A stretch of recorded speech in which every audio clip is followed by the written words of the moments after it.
Not every angel has wings. Sometimes they drive black SUVs and know exactly how to shoot the perfect basketball. But Sarah Thompson didn't know any of this on that rainy Chicago night when her old Honda broke down and a tall stranger named Mike stopped to help. She just knew she needed to get to her daughter. She had no way of knowing that this simple act of kindness would change their lives forever, or that the quiet man who gave them a ride would turn out to be the greatest basketball player of all time. This is the story of how Michael Jordan became a guardian angel to a single mom and her basketball-loving daughter, and why he waited 3 years to reveal who he really was. Sarah Thompson's fingers drummed nervously on the steering wheel as she drove through the heavy rain. Her old Honda made a weird clicking sound that seemed to get louder with each passing minute. The dashboard clock read 11:42 p.m., and she was still 20 minutes away from picking up Emily from the babysitter's house. "Please, just hold together," she whispered to her car. "Just a little longer." The windshield wipers squeaked back and forth, fighting against the downpour. Sarah had meant to replace them months ago, but between her job at the diner and her evening shifts at the grocery store, there never seemed to be enough time or money for car repairs. Lightning flashed across the dark sky, illuminating the empty road ahead. She was taking the back route home, the one that cut through the quieter suburbs outside Chicago. It saved 10 minutes and a little gas, which meant a lot when every dollar counted. The car shuddered. Sarah's heart jumped as the engine made a horrible grinding noise. "No! No! No!" She pressed the gas pedal, but the car only wheezed in response. The speedometer needle dropped steadily, 40, 30, 20 miles per hour. Warning lights blinked on the dashboard like angry red eyes. Sarah managed to guide the dying car to the shoulder of the road before it gave one final shudder and went silent. She turned the key in the ignition over and over, but nothing happened. Not even a click. "This can't be happening," she muttered, reaching for her phone. Her stomach dropped when she saw the black screen.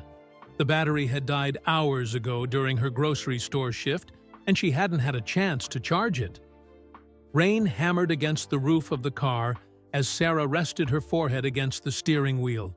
Mrs. Martinez, Emily's babysitter, was probably worried sick by now. She always insisted Sarah call if she was running late, but without a working phone, there was no way to let her know what had happened. Emily would be scared too. At 10 years old, she tried to act grown up, but Sarah knew her daughter hated when she worked late shifts. Every time Sarah came home after dark, Emily would be waiting up, pretending to read a book while really watching the door. "Think, Sarah. Think." She sat up straight and looked around. The nearest gas station was at least 2 miles back. In this rain, walking wasn't a good option. She'd be soaked in seconds, and the road was dangerous at night. A car zoomed past, spraying water onto her windshield. Sarah flicked on her hazard lights and stepped out into the rain. Maybe someone would stop to help. The cold water immediately soaked through her diner uniform and her name tag. "Sarah, happy to serve you," became a blurry smudge. 3 more cars passed by. Sarah waved her arms, trying to flag them down, but they just sped up. She couldn't blame them. Who would stop for a stranger on a dark road at midnight?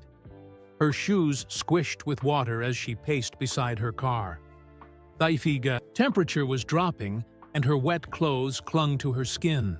In the distance, another pair of headlights appeared. Sarah raised her arms again, not expecting much. To her surprise, the vehicle, a large black SUV, slowed down. Hope fluttered in her chest as its brake lights glowed red through the rain. The SUV pulled onto the shoulder about 20 feet ahead of her car. Sarah hesitated. She'd heard plenty of stories about people who pretended to help stranded drivers, but something about the way the SUV had stopped not too close, giving her space, made her feel a little better. The driver's door opened, and a tall figure stepped out into the rain. Very tall, Sarah noticed, probably well over 6 feet.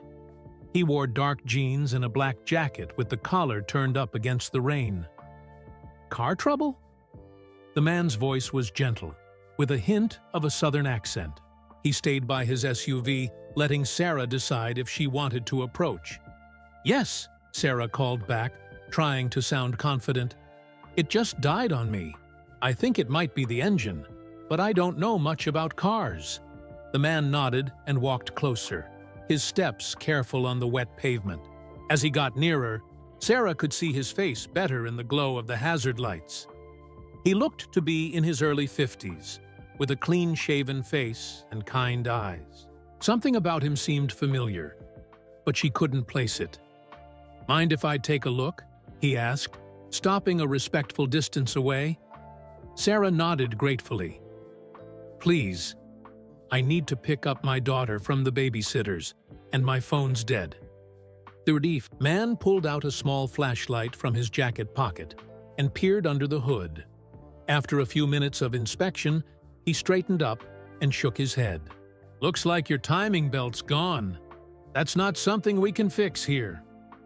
He wiped rain from his face. "Where's your daughter's babysitter?"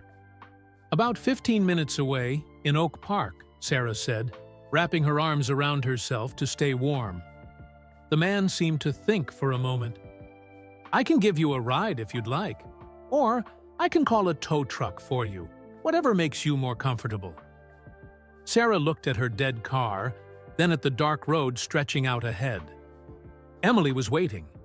Mrs. Martinez was probably worried, and something in this stranger's manner made her feel safe. The way he kept his distance, offered options, didn't pressure her. "A ride would be wonderful if it's not too much trouble," she said finally. "I'm Sarah Thompson." The man smiled, and again Sarah had that nagging feeling she should know him from somewhere. "No trouble at all, Sarah.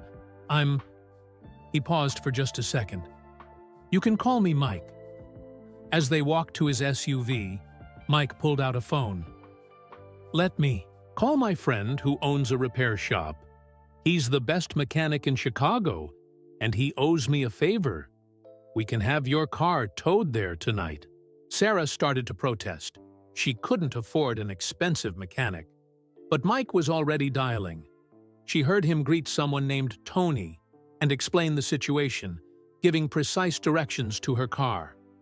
The inside of the SUV was warm and dry. The leather seats were softer than anything Sarah had sat on in years. As Mike pulled back onto the road, she noticed a small silver basketball charm hanging from his rearview mirror. It swung gently back and forth as they drove through the rain. "So," Mike said, keeping his eyes on the road, "tell me about your daughter." Sarah smiled, feeling herself relax a little. "Emily's 10. She's the smartest, kindest kid you could imagine. Works so hard at everything she does." She paused, then added, "She loves basketball, actually. Practices for hours with this old ball she found, even though we can't afford proper coaching." Mike nodded, and something in his expression changed. A flash of interest, maybe even excitement, but it was gone so quickly, Sarah thought she might have imagined it. As they drove through the rainy night, Sarah couldn't shake the feeling that this chance encounter was somehow important. She just didn't know why yet. The dashboard clock read 12:03 a.m. In 15 minutes, she'd be hugging Emily, apologizing to Mrs. Martinez, and probably never seeing this kind stranger again. Just another moment of kindness in a big city. Sarah had no way of knowing that this rainy night was just the beginning. That 3 years from now, she'd look back on this car ride and finally understand why Mike had seemed so familiar. And why a broken-down car on a rainy night would change her daughter's life forever. The SUV's headlights cut through the rain as they turned onto Oak Park's tree-lined streets. Sarah sat up straighter, recognizing Mrs. Martinez's neighborhood. She glanced at Mike, who was humming quietly to himself, his large hands resting easily on the steering wheel. "It's the yellow house on the right," Sarah said, pointing to Mrs. Martinez's small bungalow. A warm light glowed in the front window, and Sarah could see Emily's silhouette pacing back and forth. Mike pulled into the driveway, keeping the engine running. "Would you like me to wait here while you get your daughter?" "Oh, you don't have to," Sarah started to say, but Mike shook his head. "It's late, and it's still pouring. Let me make sure you both get home safe."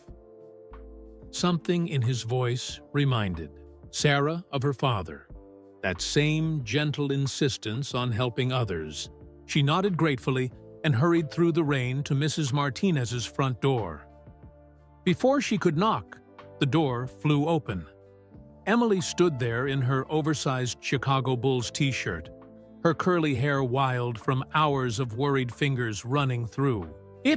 Mom!" Emily threw herself into Sarah's arms. "We were so worried. Mrs. Martinez was about to call the police." Mrs. Martinez appeared behind Emily, her face tight with concern. "Sarah, gracias a Dios. What happened?"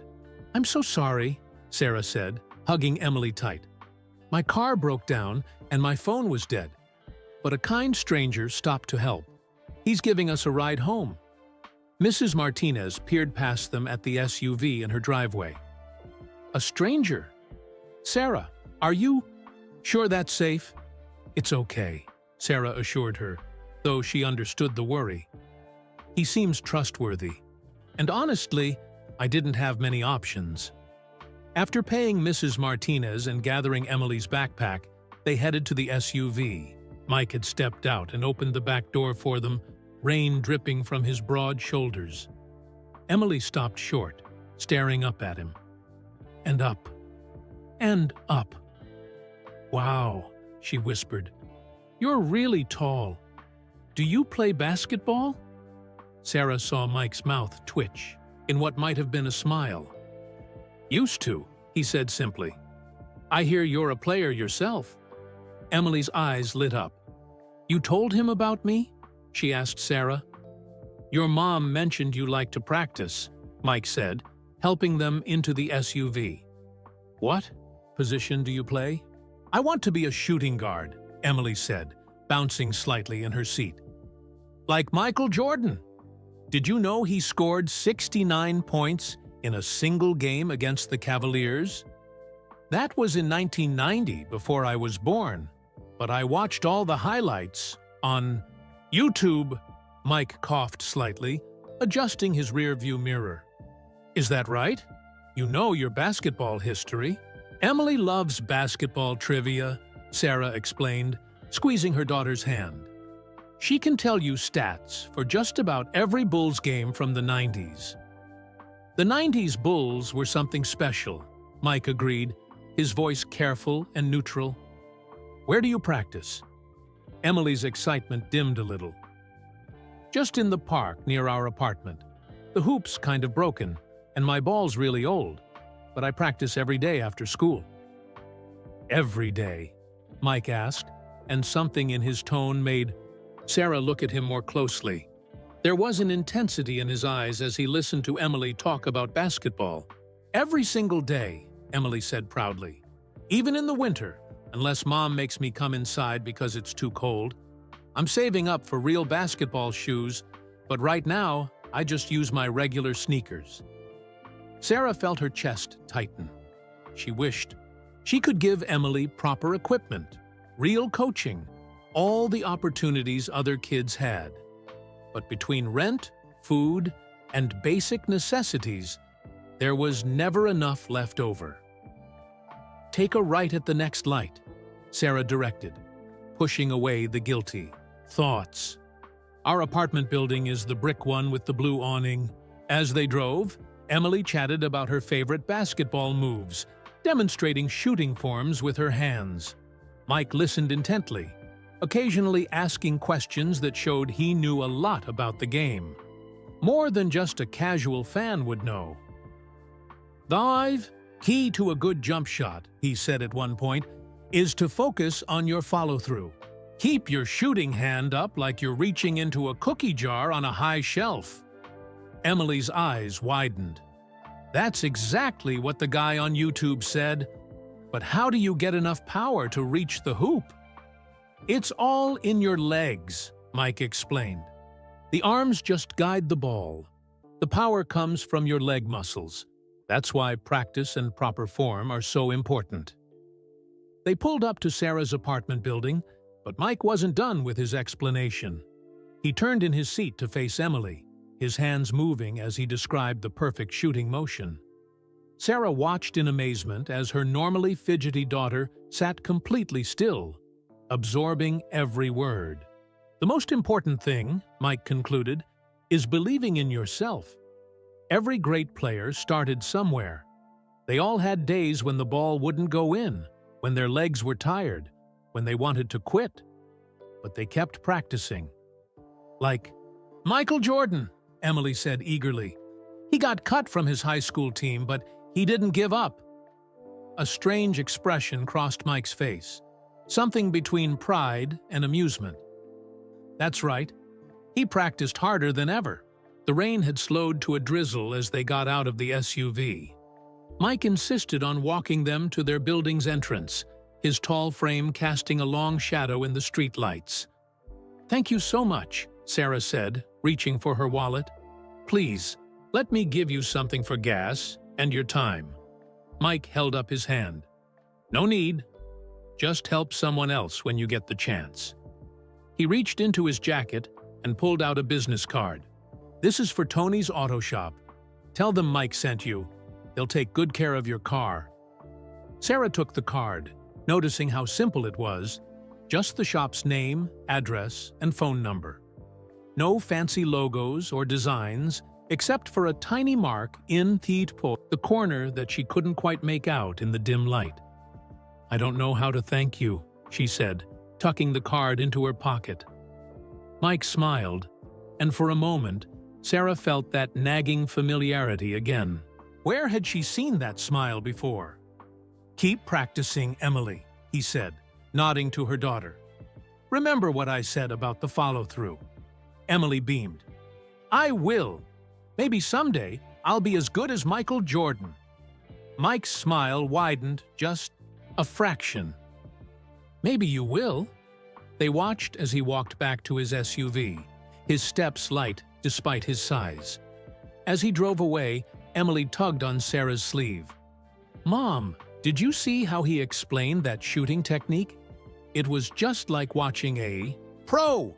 And did you see his hands? They're huge. I bet he could palm a basketball like it was nothing." Sarah nodded, her mind working. There was something about Mike, the way he moved, the way he talked about basketball, how he'd hesitated before giving his name, but she was too tired to puzzle it out tonight. As they climbed the stairs to their third-floor apartment, Emily was still talking about basketball, but Sarah was thinking about the business card in her pocket, and how tomorrow she'd have to figure out how to pay for car repairs she couldn't afford. She had no idea that when she walked into Tony's auto shop the next day, she'd discover the first of many mysterious acts of kindness that would follow them for the next 3 years. And she certainly didn't know that the simple business card in her pocket held a clue to Mike's true identity. A clue that would only make sense much later, when all the pieces finally came together. The next morning, Sarah stood outside Tony's auto shop, clutching the business card Mike had given her. The shop looked much nicer than she'd expected, clean and professional, with a row of luxury cars parked in the service area. Her heart sank. This place was way out of her budget. "Can I help you?" A mechanic in a crisp blue uniform approached, wiping his hands on a rag. "I hope so," Sarah said, trying to sound confident. "My car broke down last night, and a friend recommended this place." She held out the business card. "He said to mention his name." The mechanic's eyes widened slightly as he took the card. "Oh, you're Mike's friend? Tony," he called over his shoulder. "Got someone here Mike sent." A stocky man with salt and pepper. Hair emerged from the office. He had kind eyes and a touch of grease on his Chicago Bulls cap. "Mike sent you?" Tony asked, studying Sarah with interest. "He called last night about a broken timing belt?" Sarah nodded. "But I should warn you, I'm not sure I can afford."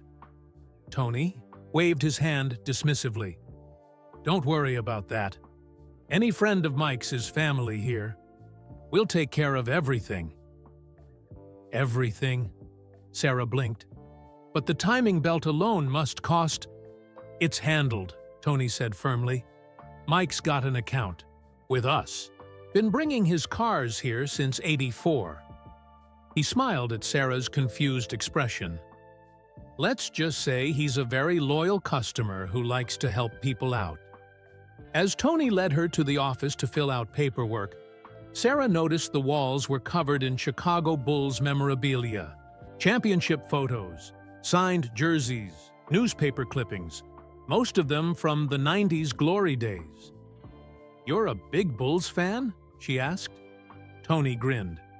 "You could say that. Been watching since before they were champions." He pointed to a framed photo of the '90s team. Those were the days. Nobody could touch them. Sarah squinted at the photo. The players were celebrating, champagne spraying everywhere, but something about one player's smile seemed familiar. "Here we go," Tony said, sliding some papers across his desk. "Just need your signature. Car should be ready by tomorrow afternoon." "Tomorrow?" Sarah's shoulders slumped. "I need it for work tonight." "No problem. We'll set you up with a loaner." Tony reached for his keys. "Got a nice Honda out back. Not as fancy as Mike's ride, but it'll get you where you need to go." As Tony drove her home in the loaner car, Sarah's mind was spinning. Who was Mike, really? Someone wealthy enough to have an account at a high-end auto shop. Someone with connections to basketball. Someone who could afford to help strangers without thinking twice about the cost. "Tony," she said carefully, "how long have you known Mike?" Tony kept his eyes on the road. "Long time. Good man. Likes his privacy, though." The way he said it, gentle but firm, told Sarah not to push further. That evening, as Sarah drove the loaner car to her shift at the diner, Emily was still talking about Mike's basketball advice. "I tried that follow-through technique he showed me," Emily said excitedly. "It really works. I made 5 baskets in a row after school." Sarah smiled, remembering Mike's patient explanation. "That's wonderful, honey. Maybe we can get you a new basketball soon." She didn't mention that it might take months to save up, for one. But 2 days later, when Sarah went to pick up her repaired car, she found something unexpected in the trunk. "Complimentary maintenance kit," Tony explained, though his eyes twinkled mysteriously. "Every customer gets one." Inside the kit was a brand new basketball, still in its box. Top quality, the kind that cost more than Sarah made in a day. There was no note, no explanation. Just a small logo in the corner. The same tiny symbol she'd noticed on Mike's business card, but still couldn't quite make out. Emily's eyes nearly popped out of her head when she saw the basketball. "Mom, this is the same kind they use in the IFFE, NBA." Sarah watched her daughter cradle the ball like it was made of gold. First the car repairs, now this. Mike's kindness seemed to multiply like ripples in a pond. Over the next few weeks, Sarah noticed other small changes. The broken hoop at the park was mysteriously repaired. New nets appeared on all the basketball courts in the neighborhood. And one day, Emily came home from school practically bouncing, with excitement. "Mom! Mom! The school's starting a basketball program! And guess what? It's completely free!" Sarah read the permission slip Emily thrust into her hands.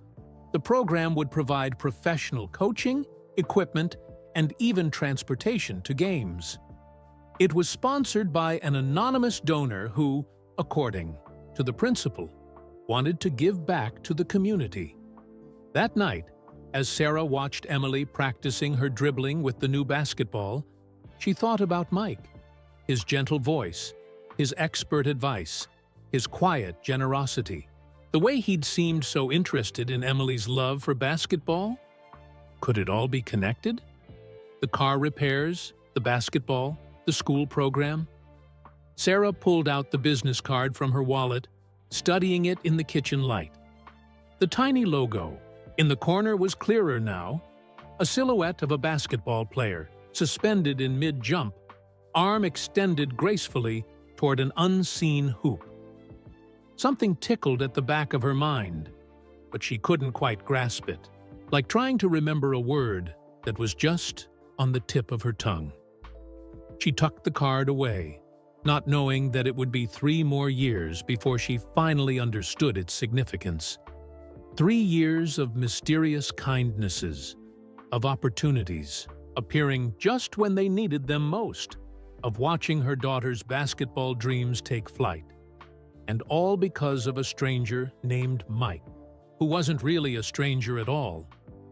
But that was a truth Sarah wouldn't discover until much later, when the final piece of the puzzle fell into place, and the identity of her daughter's guardian angel would leave her speechless. Months flew by like fast breaks down a basketball court. The mysterious basketball program at Emily's school turned out to be more amazing than anyone could have imagined. Every Tuesday and Thursday, professional trainers would arrive in matching red and black warm-up suits. They never said who hired them, but they clearly knew their stuff. Sarah sometimes watched from the bleachers, amazed at how they worked with the kids.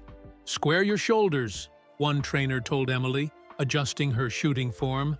"Remember what you learned about follow-through?" Emily nodded seriously.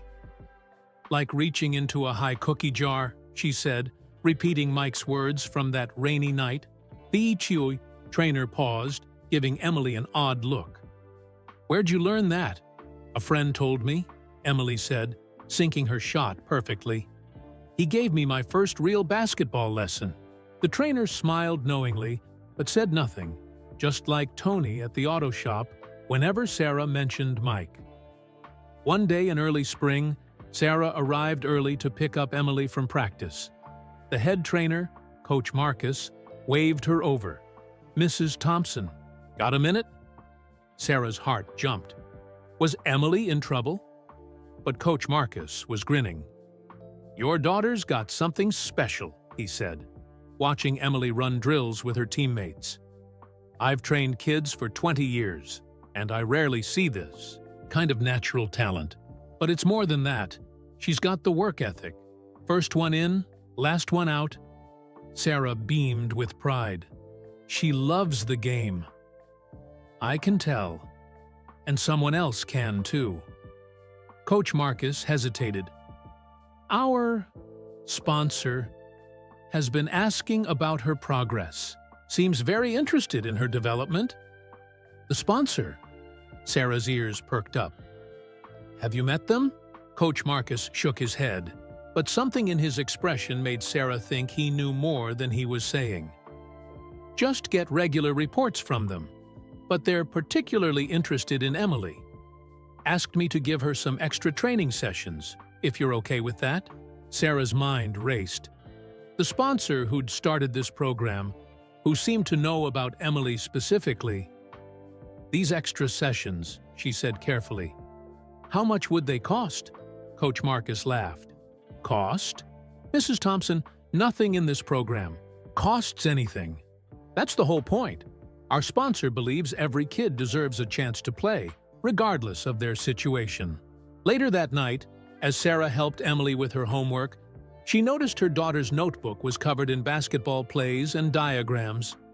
"What's all this?" she asked, pointing to a particularly detailed drawing. "Coach Marcus taught us about triangle offense today," Emily explained excitedly. "It's what the Bulls used in the 90s. Did you know they won 6 championships with it?" Michael Jordan said it was like a perfect dance, where everyone knew their steps. Sarah picked up the notebook, studying the careful diagrams. "You really understand all this?" Emily nodded. "It's like math, but more fun.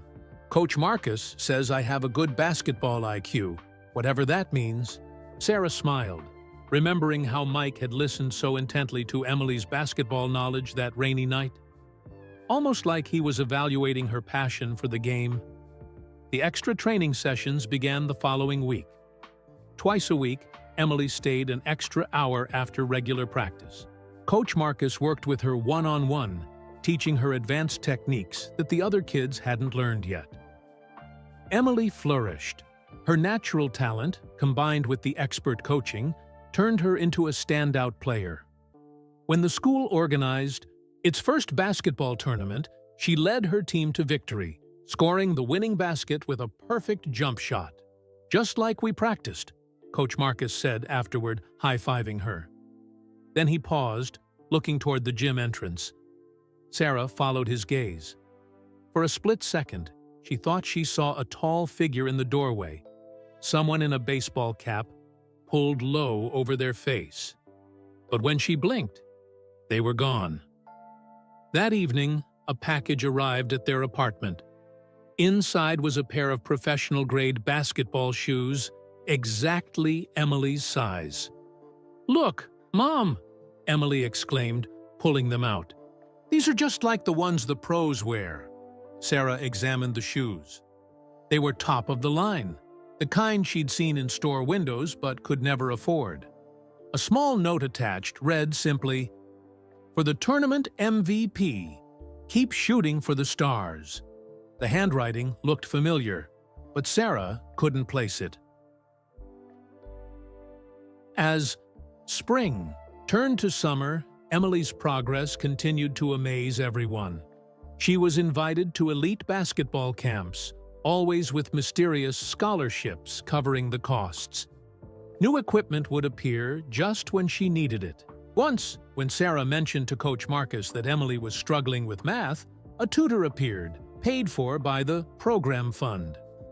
"Mom," Emily said one night as she practiced her dribbling in their small living room, "do you think angels are real?" Sarah looked up from her sewing. She was mending Emily's practice jersey, the only piece of equipment that hadn't been mysteriously upgraded. "Angels? Why do you ask?" "Well," Emily bounced the ball thoughtfully, "sometimes it feels like we have one watching over us, like someone's making sure I get everything I need to be good at basketball. Not just the stuff, but the coaching and the chances to play."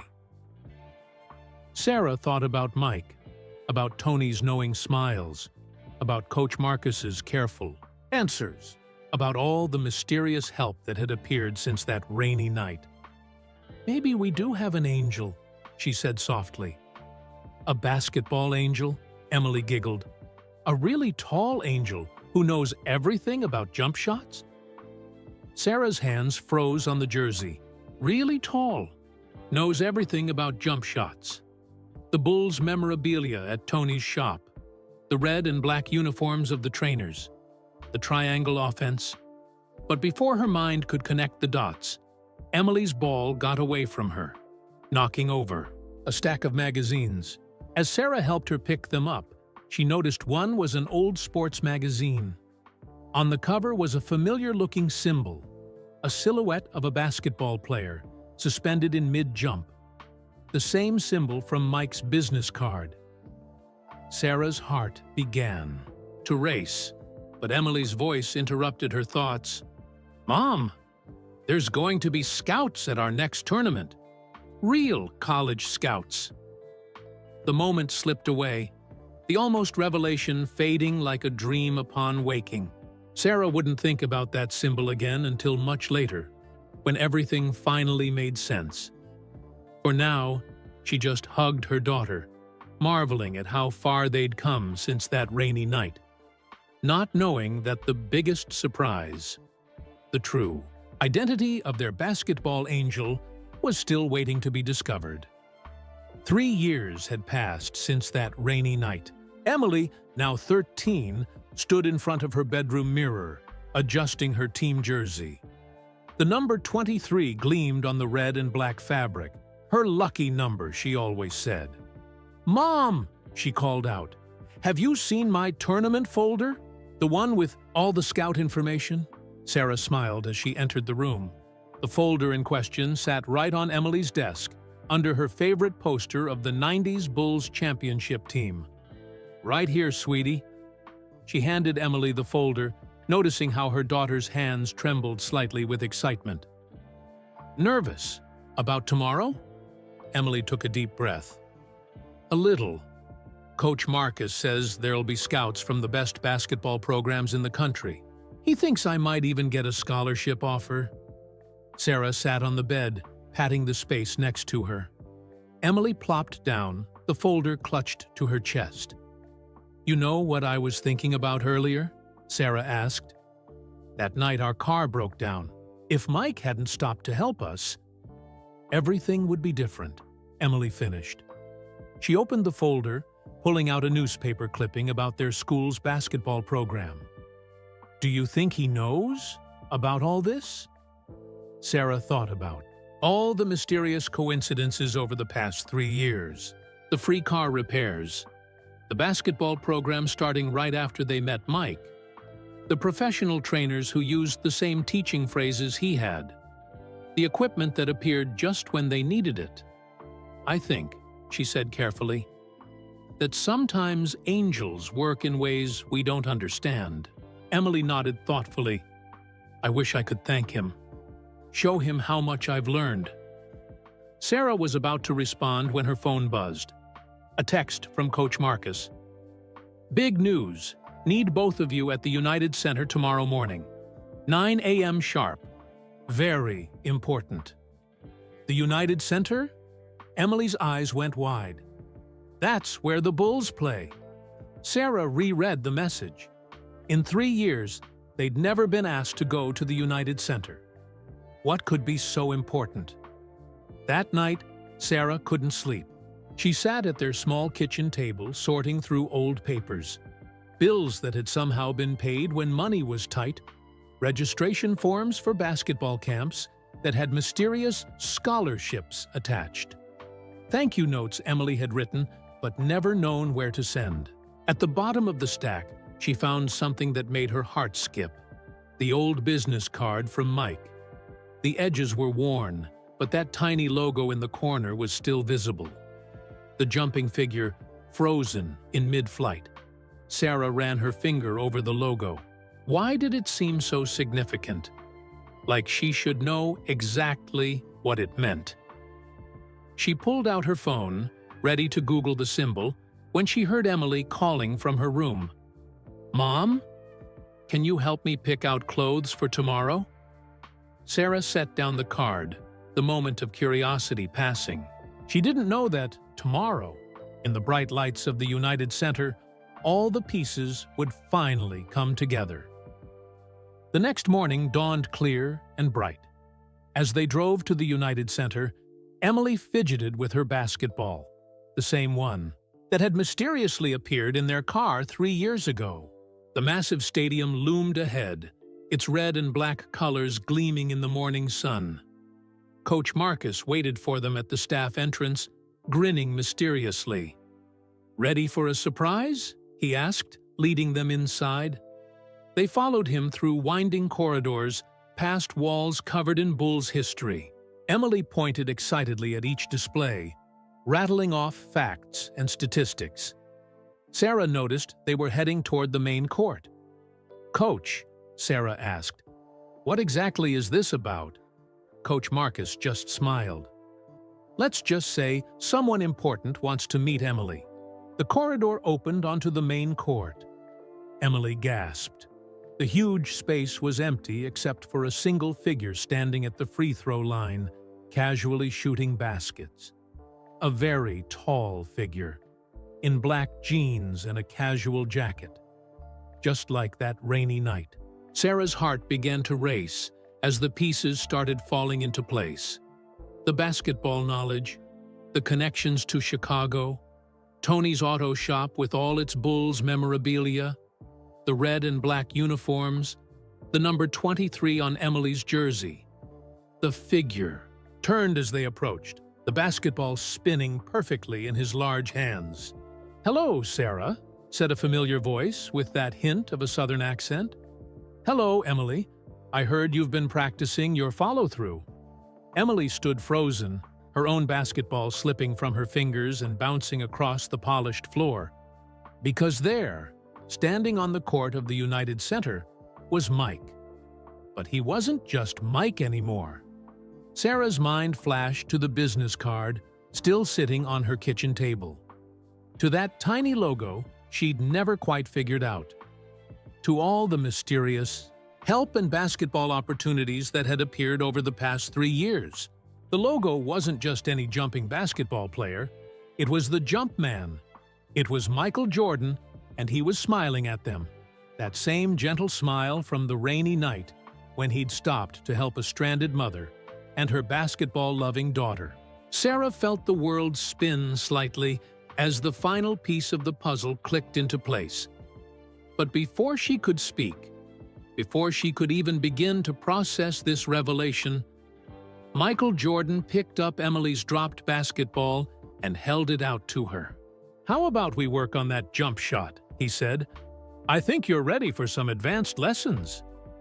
Emily's mouth opened and closed several times, but no words came out. Her eyes were as wide as basketballs as she stared at the legend standing before her. You're," she stammered. Michael Jordan's smile widened. "Just the guy who gave you and your mom a ride that rainy night." He spun the basketball on his finger, a move Emily had practiced hundreds of times but never quite mastered. "Though, I have to say, your jump shot has improved a lot since then."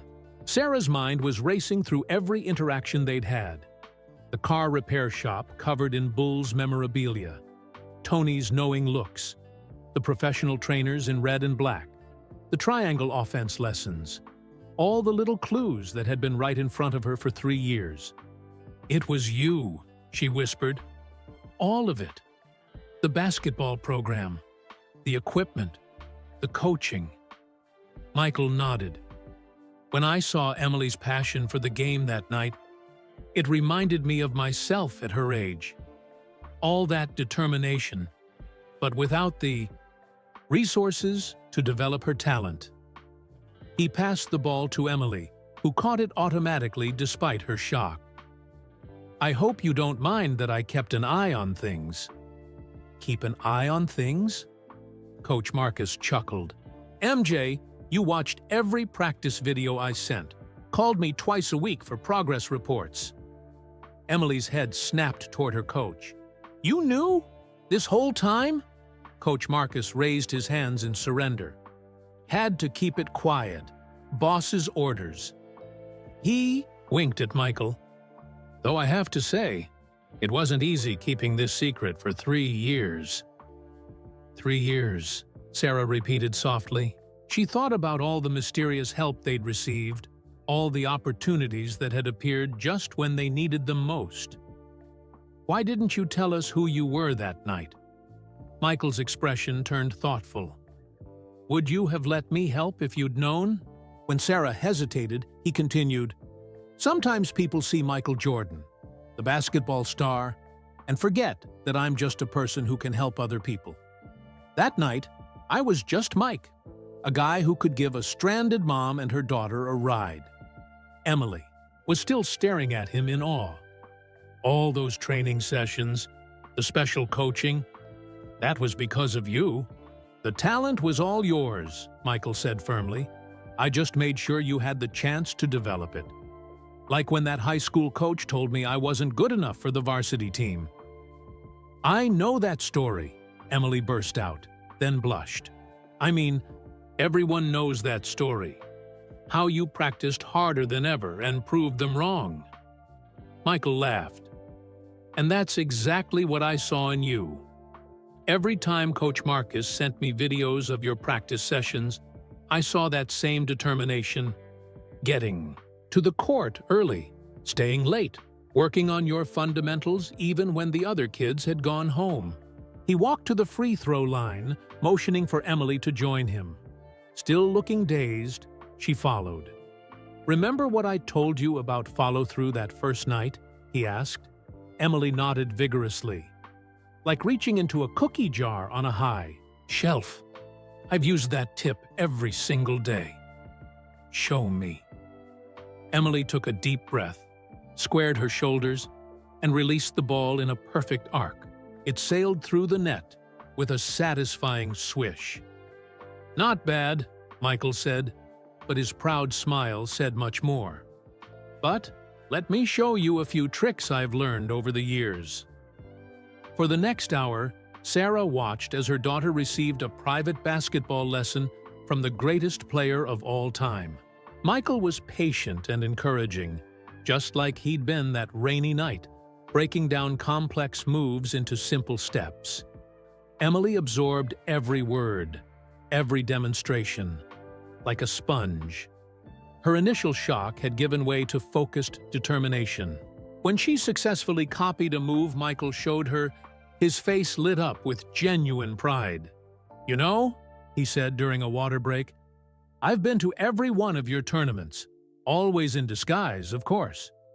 He grinned at Emily's shocked expression. "That championship game where you scored the winning basket? Perfect form on that. Jump shot." "That was you!" Sarah exclaimed. "I thought I saw someone in the doorway, but when I looked again—" "Had to be sneaky about it," Michael admitted, "but I couldn't miss these moments. Watching Emily grow as a player, seeing her develop, it reminded me why I fell in love with the game in the first place." Emily was bouncing slightly on her toes, bursting with questions. "Is that why all our training uniforms were red and black? And why my jersey number is 23? Were you dropping hints this whole time?" Michael's eyes twinkled. "Maybe I couldn't resist, leaving a few clues. Though I have to say, your mom almost figured it out a couple of times." Sarah thought about all the moments when she had almost connected the dots. The logo on the business card, the familiar smile, the way he talked about basketball with such deep understanding.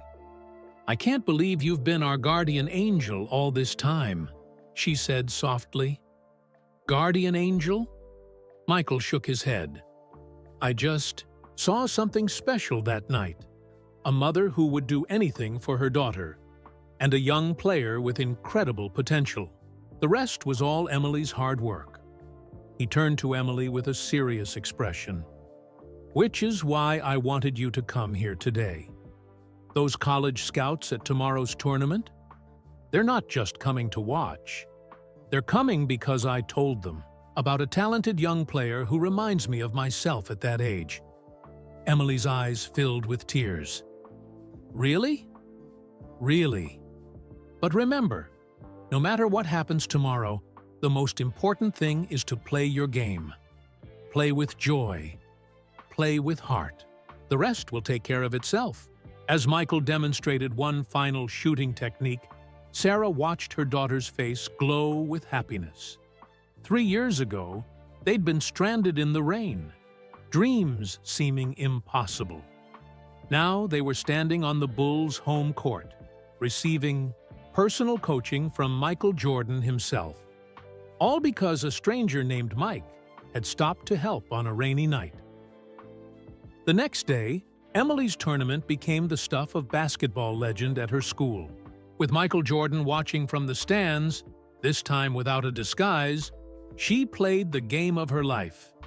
Every shot, every pass, every move showed the results of 3 years of dedicated training and one very special mentor.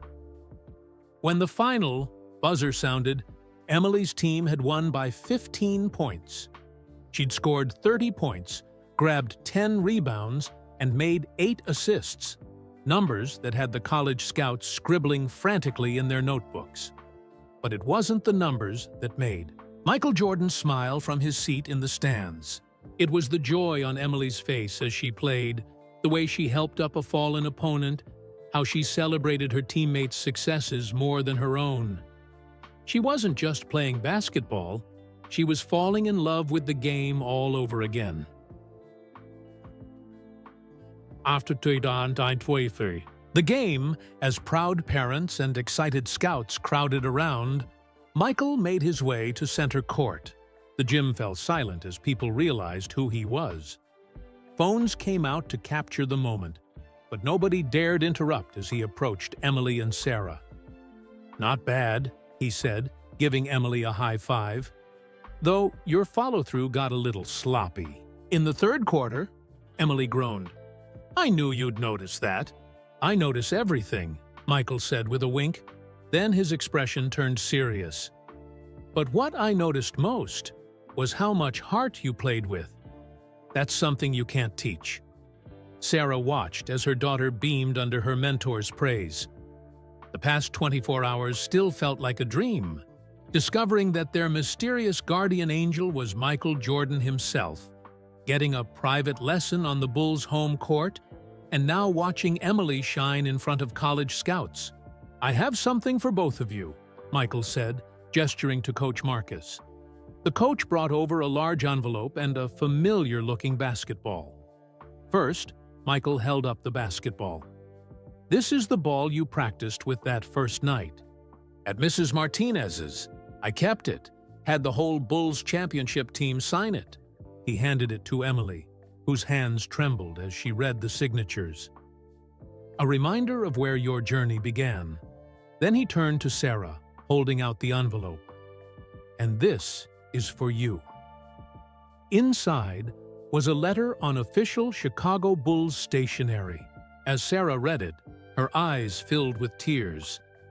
"It's a full scholarship," Michael explained to a confused Emily. "Not just for college basketball, for your entire education, all the way through graduate school if you want it. Plus, a job for your mom in the Bulls Community Outreach Program, helping other kids get access to sports programs." Emily hugged her mother as Sarah tried to find words. We can't possibly—" "Yes, you can," Michael said firmly. "Because 3 years ago, I saw something special in that broken-down car. I saw a mother who worked 2 jobs to support her daughter's dreams and a young girl who loved basketball enough to practice with a worn-out ball on a broken hoop." He looked around the gym, at the college scouts still watching, the proud coaches, the inspired young players. But this isn't just about basketball. It's about what happens when people help each other. When one act of kindness creates a ripple effect. Coach Marcus stepped forward carrying a red and black Bulls jersey. On the back was the number 23 and the name Thompson. "Welcome to the Bulls family," Michael said, as Emily stared at the jersey in awe. "Officially, this time." Sarah thought about how much their lives had changed since that rainy night. Not just the material things, the car repairs, the basketball equipment, the coaching, but the hope that had come with them, the belief that dreams could come true with hard work and a little help. "Thank you," she said softly to Michael. "Not just for all of this, but for being Mike that night. For just being a kind person who stopped to help." Michael smiled that familiar, gentle smile, the one that had made Sarah feel safe on a dark, rainy night 3 years ago. "Sometimes the biggest impacts come from the smallest moments," he said. "A broken-down car, a rainy night, a young girl who loves basketball. Who knows? Maybe someday it'll be Emily stopping to help someone, passing on the kindness to the next generation." Emily clutched her signed basketball and new Bulls jersey. "I will," she promised. "I'll help other kids like you helped me." As they stood there in the gym, Sarah, Emily, and the basketball legend who had changed their lives, the Aikido story had come full circle. But it wasn't really an ending. It was a beginning. Because sometimes the greatest journeys start with a simple act of kindness on a rainy night. And sometimes angels wear basketball shoes. And that's the incredible story of how a chance encounter with Michael Jordan changed Sarah and Emily's lives forever. It just goes to show that sometimes our guardian angels come from the most unexpected places, even on rainy nights in Chicago. I'd love to know where you're watching this from. Drop a comment below letting me know your city and country. And if you enjoyed this heartwarming story about basketball's greatest legend, don't forget to hit that like button. Want to see more inspiring stories like this? Check out the video appearing on your screen right now about another incredible random act of kindness that changed someone's life forever. Thanks for watching, and remember, sometimes the biggest dreams start with the smallest acts of kindness.